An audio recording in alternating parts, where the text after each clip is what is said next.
Hand it off the clicker the right way. Ladies and gentlemen, Chloe Ramirez. Hi. Thanks, Mike. All right. Oops.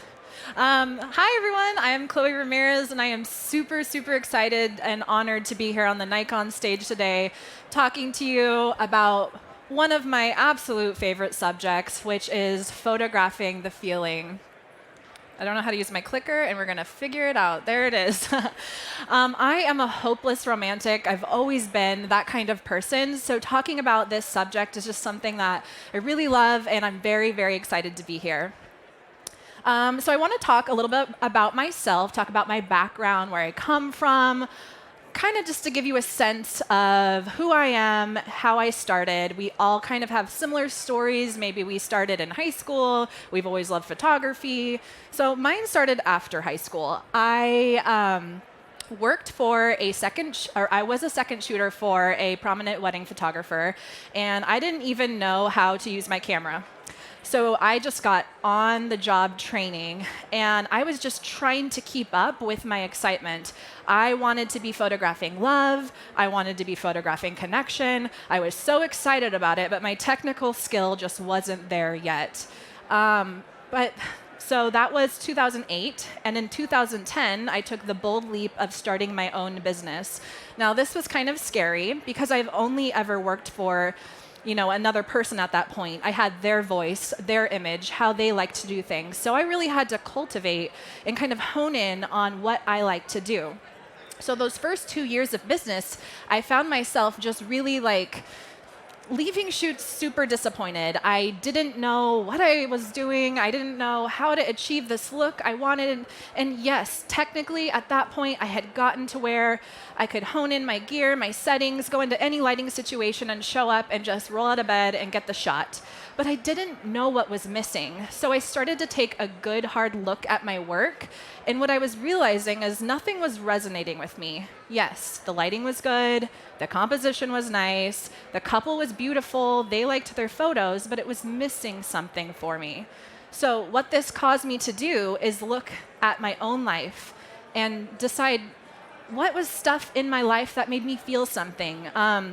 Movies that made me cry, and why did it make me cry? Or music I was listening to on repeat, and why? Was it the lyrics? Was it the mood? What was it? Even walking down the street and seeing people have PDA and walking hand in hand and kissing, those were always things I noticed.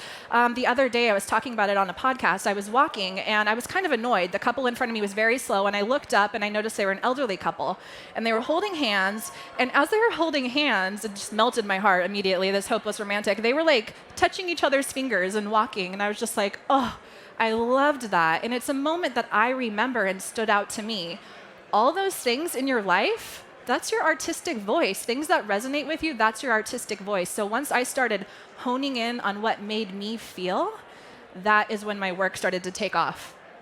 So I want to tell you, I love stories, so I want to tell you a little story.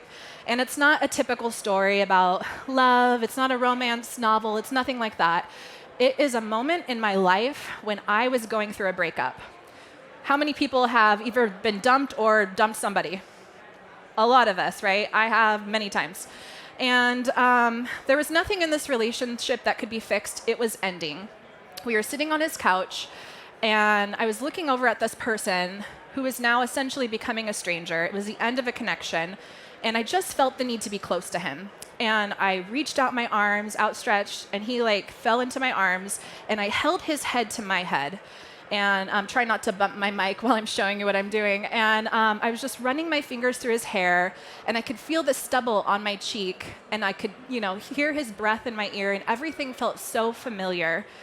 And just held him nice and tight. And when we pulled apart, he grabbed my hands, and he goes, "Whoa, I could really feel how much you care about me in that moment." And what struck me about that particular moment is that it was the end of a connection. That's not something we should want to remember, but the body language, everything, it showed me how significant the connections we make in this life are, how significant it is to be loved, and what a privilege it is to ever experience love.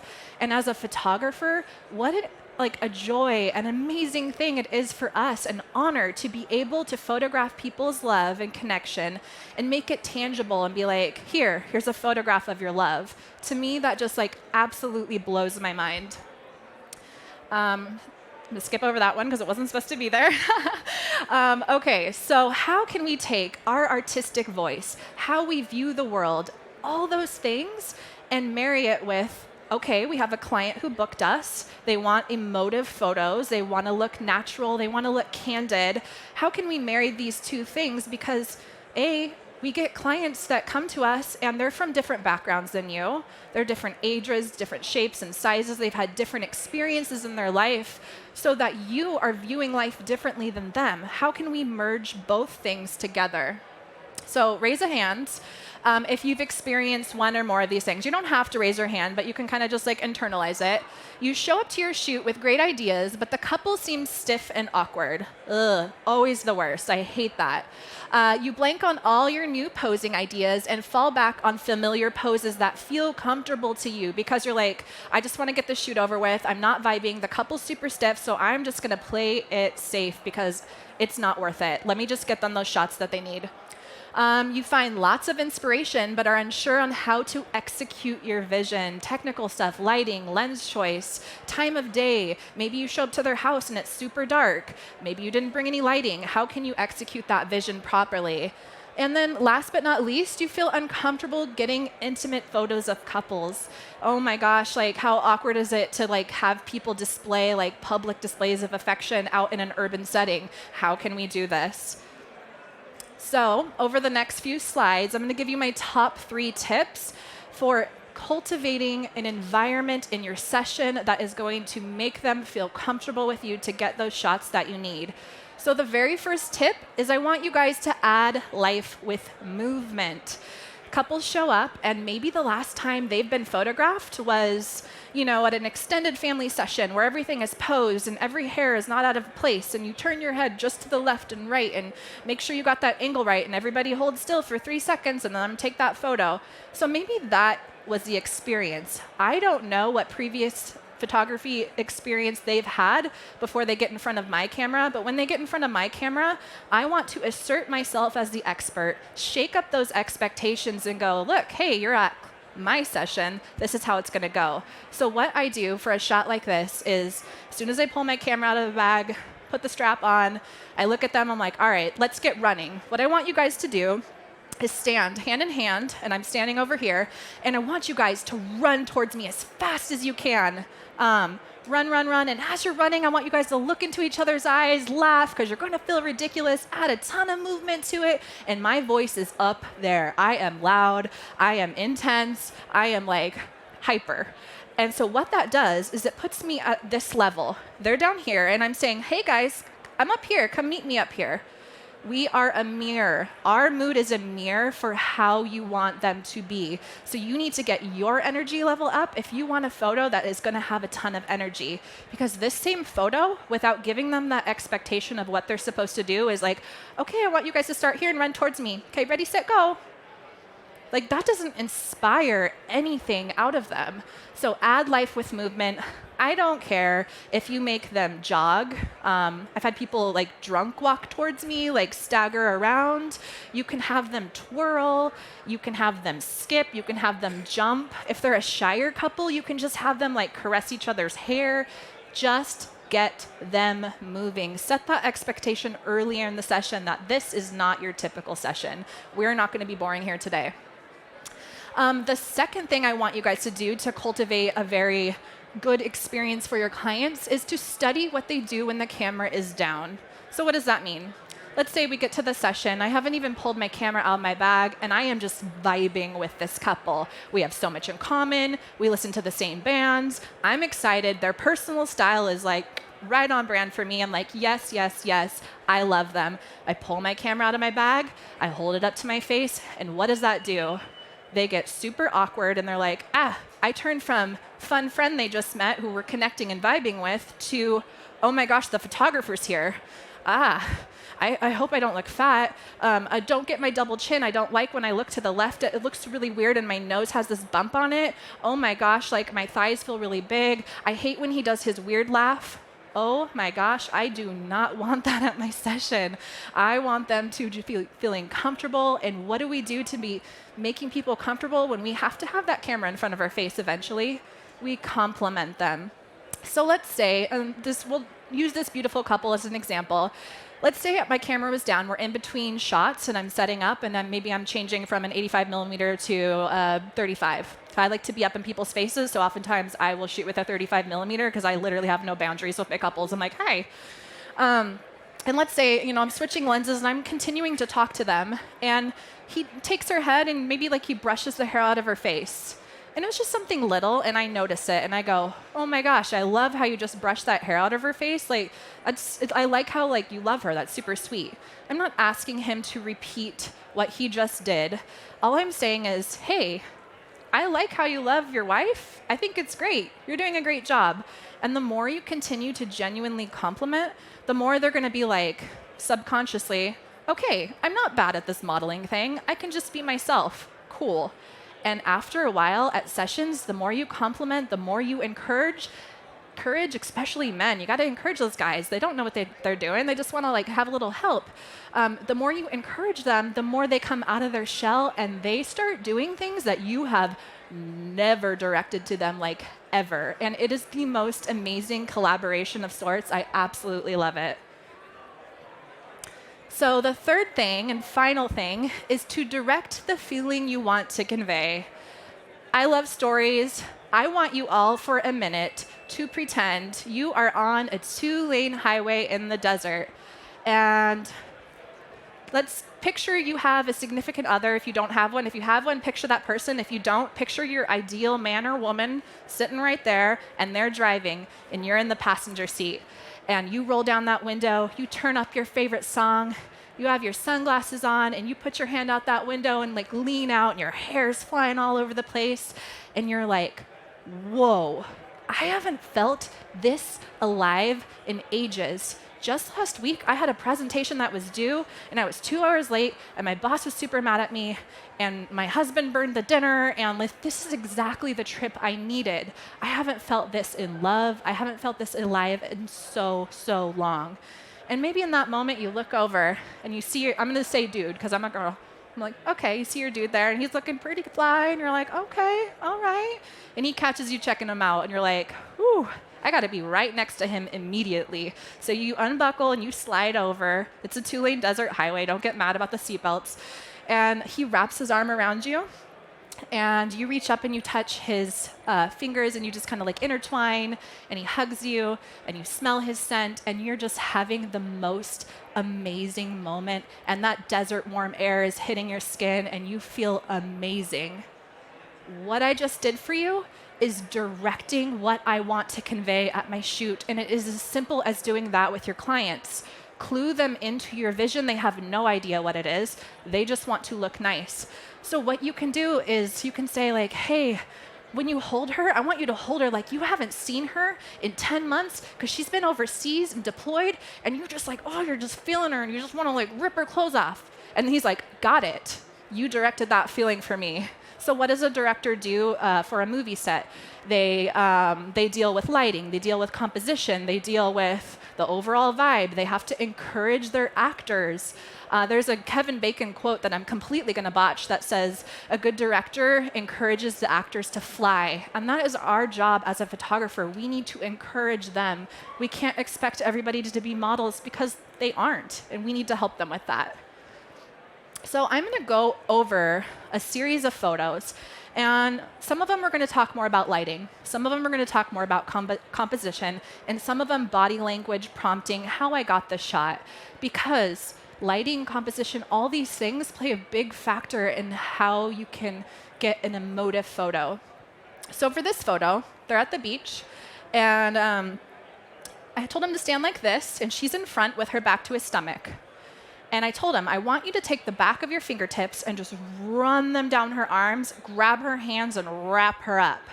I didn't say, I want you to stand here, wrap your arms around her and hold her. Like, okay, robotic. Like, that's not, like, I want to just lightly give him exactly what I want him to do. Give him an action that he can do. So he did it. He was like, okay, this feels really weird. And he does it. And I was like, cool, I love that, but this time just do it better. And I kind of teased him a little bit, and he's like, oh, okay. And I said, this time what I want you to do is when you go to wrap her up, I just want you to grab her, and I want you to move her around and like give her whiplash. And he was all, what? I'm like, yeah, just do it right now. And he's like, okay. And so he does it, and he's moving her around, and she feels absolutely stupid, as she should. And I'm laughing, I'm encouraging them the whole time. So I'm like, oh, you guys are the best. You just went for it. I love that about you guys. The people that go for it always get the best photos. And I'm constantly encouraging them. So we got this photo of him giving her whiplash. And we got this one, which I feel like is a very Titanic moment for them. And we're just having fun. And I'm not micromanaging. I am helping direct the mood and feel. This photo was a very intimate indoors couples session. And at first it started, we were just like snuggling on the couch and doing this thing. We moved to the bedroom, did some cute, like more boudoir, like bedroom shots. And I peeked and I saw that they had this amazing bathtub. And never in a million years did I think I was going to go into the shoot and be like, I'm going to get them in the bath. No, I had no idea I was going to do that. I said, I love your bath. That is so amazing. Like the lighting's super great, blah, blah, blah. She's a photographer. So she was like, I've always wanted to be photographed in a bathtub. And I'm like today? And she's all, I'm like, let's do it. So we got him in the bath. You can see the light is coming from the corner. I exposed for that highlight on his nose to kind of give a rim shot, leave a little mystery because she is naked, he is not. I just wanted to make sure it looked really classy and not too revealing. And I told her, I was like, just want you to reach out to his chin and just hold it and like stare into each other's eyes. And we got this in one frame. This is the same couple, just a little bit different position, gives a little bit different lighting. He has his back up against the corner. It's one of those triangle bathtubs. And so the windows are coming in like this at the point. So he's sitting on the corner there. And I told her to sit in between his legs, and he wraps her up, and I exposed for the highlight on her face. Now, originally, she had her face down. What's that do when there's heavy shadowing? It gives her raccoon eyes. I do not want that. Just because I don't overly pose people, I direct a feeling, does not mean that if I can make a slight adjustment to someone's head, I'm not going to tell them to do that. I want them to look flattering. So I told her, I was like, I want you to reach, like, put your chin up, like, lean your head back into his chest and just close your eyes. So that's how I directed that, not just, oh, move your chin up a little bit. This couple is super cool, like musician, writers, they love to read, and I really like to incorporate what my couples do and make it really personalized for them, because everyone is so different. They live in this cute little bungalow. I live in Sacramento, California. There's tons of tiny little houses like that. And as I was getting the grand tour of their house, I was like, oh, okay, cool. I saw that I could potentially get a split view of both rooms. And I got thinking, and I'm like, let's have you doing each of your things on either side. And so I exposed for the shadow on her face because they're very heavily backlit. And we got this light, bright, airy image showing their personalities a little bit. This is the same place, again, 24 millimeter. And all I did, this is just moments like between these photos, is she changed her top. I put her in the bright light that's streaming in at the corner of her bed. I exposed for the highlight on her chest and stomach.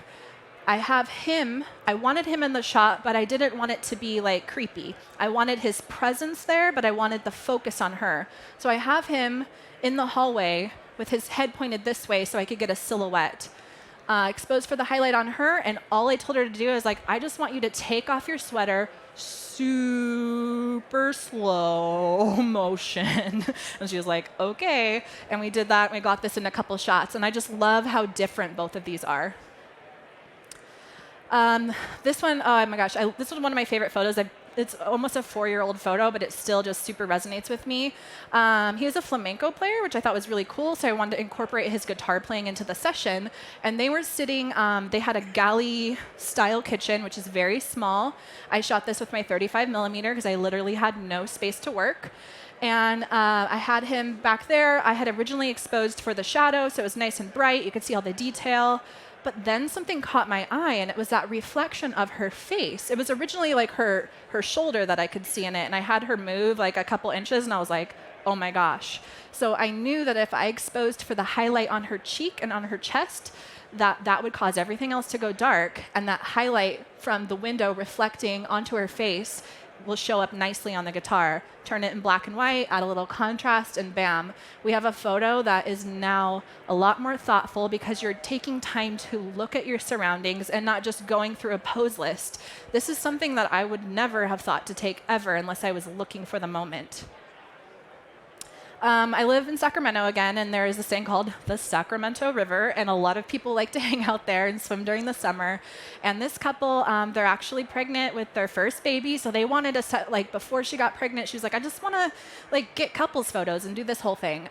So we went there. They're very outdoorsy people. She wears minimal makeup. She's just, like, so cool. I'm like, I like this girl.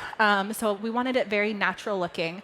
So the reason I'm showing you this photo is I want to give you context to where I'm standing. I'm standing on a ledge, and I'm shooting down with a 35 millimeter over my head, down on them to give them this view. Now, yes, I would love to have a drone and get this shot, but I don't have a drone, so I was like, what can I do? So for the next shot, I had them just hold hands. The ledge is above their head, so all I did is flip this in post. And I told her, I was like, I just want you to, like, just really feel your vibe. Like, just like, oh, you're floating. No one's here. Like, put your ears under the water so you can't even hear me after this. And I just want you guys to zen out and just float. And we were able to get this photo right at dusk. Super pretty, very, very moody lighting. And I just absolutely love the vibe of this photo for this couple. This was shot at a conference. I had a group of 12 women there who were watching me shoot, and I was kind of directing and showing them how I do things. And initially, I was getting a portrait of this beautiful woman here, and I was exposing for the highlight on her face, and I had this dark curtain, and I liked the mood of it. And then I wanted to figure out a way I could incorporate him into the shot. And I'm like, I would love to play off like this contrasting light here with this, with this curtain. So I had one of the attendees, I put everyone to work, pull that curtain super, super tight, because at first it was kind of wavy and I didn't like the aesthetic of it.